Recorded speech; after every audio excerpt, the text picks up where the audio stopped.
अतीक अहमद जो एक बड़ा अपराधी है प्रयागराज का और इनका एक गैंग था वहाँ, इंटर स्टेट गैंग, जिसका नंबर था IS 227 और इसमें 100 से भी ज़्यादा अपराधी इनके इस साथ थे, जिनके पास वेपनरी, जो सोफिस्टिकेटेड वेपनरी और साथ ही इनके पास जो ज़मीनें हैं, जायदादें हैं, इनका जो ज़रिया इनकम है, किराएदारी, अवैध वसूली, तमाम तरीके के इनके पास में साधन थे।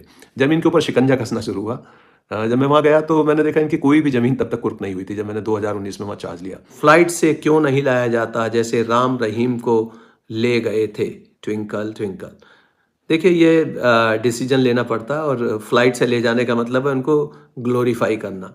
ये सब शातिर क्रिमिनल हैं। ये फ्लाइट से ले जाने के बजाय इनको इन गाड़ियों से वज्र से चलने में इनको अपनी तौहीन महसूस होती है। ये कहीं भी गवर्नमेंट ये सिग्नल नहीं देना चाहती कि वीआईपी ट्रीटमेंट दिया जा रहा है। तो वीआईपी ट्रीटमेंट देने से एक गलत संदेश जाता है।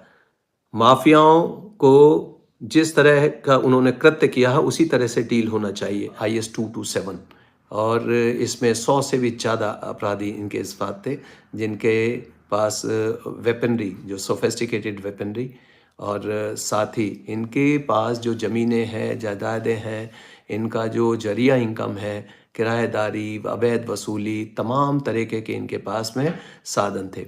जब इनके ऊपर शिकंजा कसना शुरू हुआ, जब मैं वहाँ गया तो मैंने देखा इनकी कोई भी ज़मीन तब तक कुर्क नहीं हुई थी जब मैंने 2019 में वहाँ चार्ज लिया। उसके बाद लगातार इस अपराधियों के बारे में हमने डाटा कलेक्ट किए और दबाव बनाया कि जितने भी मुकदमे में ये वांछित थे, और जो 14 की कार्रवाई की गई फिर गैंगस्टर में, पहले प्रॉपर्टी का आइडेंटिफिकेशन हुआ, फिर करोड़ों रुपए की ज़मीन इनकी अटैच की गई और इसका भाई अशरफ भी फरार चल रहा था। अशरफ को भी हमारे एसपी सिटी की टीम ने वहाँ पर मेरे समय में ही गिरफ्तारी की और उसके बाद उनसे पूछताछ करके फिर उसको जेल भेजा और जेल ट्रांसफ़र कराया गया जो बरेली किया, क्योंकि ये वहाँ लोकल लोगों के साथ मिलकर वहाँ अपराध अपना बादस्तूर जारी रखते हैं। तो अभी जो अतीक अहमद को लाया जाएगा, लगातार चलने का इंस्ट्रक्शन होती हैं हमारे सभी अधिकारियों को। हालांकि ये बड़ी टॉर्चरस ड्यूटी होती है कि उधर लगातार जाना बाय रोड, उसके बाद बाय रोड लौटना। ड्राइवर्स के लिए कोशिश की जाती है कि ड्राइवर क्योंकि ज़्यादा लंबी ड्राइविंग नहीं कर पाते तो एक सेट ड्राइवर का उनके साथ रखा जाता है, एक्स्ट्रा सेट भी ड्राइवर का दिया जाता है, जिससे कि बार बार वो गाड़ी को बदलते रहें। गाड़ियों का लगातार चेकिंग करने के बाद ही गाड़ियों को निकाला जाता है, तो पूरी संभावना रहती है कि गाड़ी ना उसका टायर बस्ट हो, ना गाड़ी पलटे, कोई मैकेनिकल फेलियर ना हो। लेकिन मशीन है, मशीन का मैकेनिकल फेलियर कभी भी हो सकता है और कई बार इतने लंबे जब यात्रा की जाती है तो उसमें ज़्यादा चांसेस रहते हैं कि मैकेनिकल फेलियर हो जाए। तो इसको लेकर कई बार लोग ये शक करते हैं कि शायद पुलिस ने जानबूझकर कर दिया। हाँ, गाड़ी अगर पलट गई और अपराधी भागने का प्रयास करता है या अपराधियों के साथी उसे छुड़ाने का प्रयास करते हैं तो राइट ऑफ प्राइवेट डिफेंस में गोली चलना स्वाभाविक चीज़ है।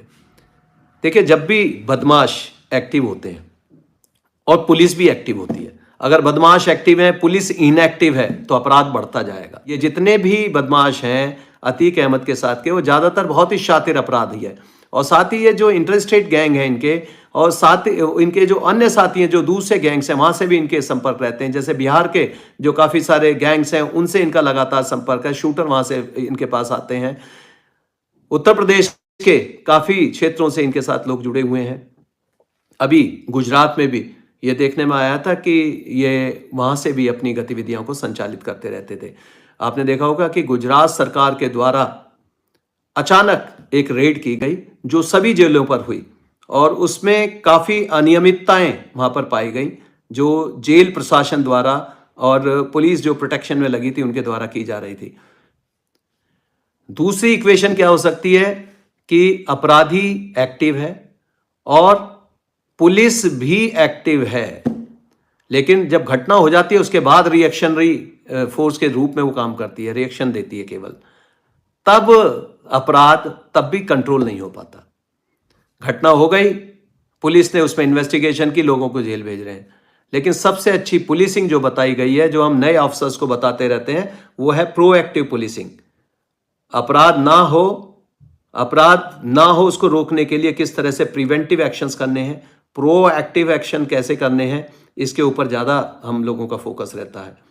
योगी आदित्यनाथ जी की, उसके बाद से पुलिस को जो फ्री हैंड दिया गया, जो आपने देखा होगा कि जो छुट भैया बदमाश है, जब भी पुलिस पर कोई फायर करते तुरंत उनको गोली लग जाती थी। इसका बड़ा असर हुआ, घुटने तोड़ दिए गए, और घुटने न केवल अपराधियों के टूटे बल्कि अपराध के घुटने चरमरा गए। अभी जो आप देखेंगे कि जो बड़े माफिया अपराधी हैं वो केवल इस बात से घबराते हैं कि उनके खिलाफ बहुत सख्त कार्रवाई हो जाएगी, और चारों तरफ से घेराबंदी हो रही है। उनकी जो इकोनॉमिक रीढ़ है उसको तोड़ा गया है, उनकी जो आर्थिक शक्ति थी उसको तोड़ दिया गया है। पहले माफियाओं का क्या है कि उनके पूरे पूरे सिंडिकेट बने हुए हैं, उनके पास हाईली पेड वकील हैं, हाईली पेड उनके पास में गवाह हैं, पैरोकार हैं, सब तरह का एक बहुत बड़ा सिस्टम माफिया तैयार करता है। और इससे जूझने के लिए पुलिस को भी बहुत सारी परेशानी होती है, और अगर उनको संरक्षण मिल जाए राजनीति का या अन्य मजबूत लोगों का, या किसी भी जगह से उनको जो मजबूत तंत्र है उसकी अगर सपोर्ट मिल जाती है, तो तब ये लोग और भी ज़्यादा खुलकर खेल खेलते हैं। तो इसमें मैं चाहूँगा कि जो हमारी जनता जब चाहती है कि अपराध ना हो, तो फिर अपराध नहीं हो पाएगा। अपराध होने के लिए ये जरूरी है कि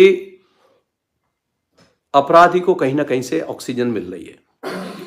जब उसकी ऑक्सीजन कट ऑफ कर दी जाती है तो फिर संदीप जी गाड़ी पलट सकती है। गाड़ी, ये मैकेनिकल फेलियर अगर हो जाए तो गाड़ी पलट भी सकती है। और अगर अपराधी कोई कोशिश ऐसे करता, भागने की कोशिश करता है, पुलिस पर हमला करता है, तो पुलिस भी फिर चूकती नहीं है ऐसे मौके पर, क्योंकि पुलिस कोई अवसर नहीं देती। फिर पुलिस की हमेशा से कार्यप्रणाली रही है कि जब पुलिस के ऊपर कोई वार करता है, तो हमारे एक पूर्व डीजीपी साहब थे और भी जो अधिकारी हैं, उनका एक ही कहना होता था कि देखिए भाई, पुलिस के ऊपर हमला करने वाले को, पुलिस के ऊपर हमला करने वाले को जीने का अधिकार समाप्त हो गया। पुलिस का हमलावर, अगर किसी ने पुलिस वाले को मारा है, अगर पुलिस का हमलावर कहीं भी किसी भी जगह बैठा हुआ है, तो उसका पूरा, उसके समाज में उसका खौफ उसका वहां पर छा जाता है। और आपने देखा होगा कि लोग इस तरह से इंट्रोडक्शन देते हैं, उसका नाम का इंट्रोडक्शन नहीं देते। फिर वो कहते हैं कि ये फला बदमाश है, ये वही बदमाश है जिसने पुलिस को मारा था, पुलिस के दरोगा की हत्या की थी, या पुलिस के किसी अधिकारी को हत्या की थी। तो इस प्रकार से ये एक खौफ पैदा कर देता है और समाज में एक आतंक मच जाता है ऐसे अपराधी का। तो पुलिस का जो हमलावर है, मैं कहूँगा कि पुलिस पर हमला एक इंस्टीट्यूशन पर हमला है, भारत के लोकतंत्र पर हमला है, और एक व्यवस्था पर हमला है। तो जब किसी व्यवस्था पर हमला किया जाता है, तो किसी भी दशा में पुलिस को चुप नहीं बैठना चाहिए, उसको फौरन रिएक्शन करना चाहिए, और उसको बिल्कुल ये नहीं देखना चाहिए कि इसमें उसको जांच के दायरे में फंसा दिया जाएगा या उसके खिलाफ कोई ऐसी कार्रवाई हो जाएगी। जितनी भी एजेंसीज हैं वो भी जानते हैं, अगर जो सत्य है, सत्य कभी छुपता नहीं है। सत्य और सूर्य को कभी छुपाया नहीं जा सकता, सत्य सामने आ जाएगा।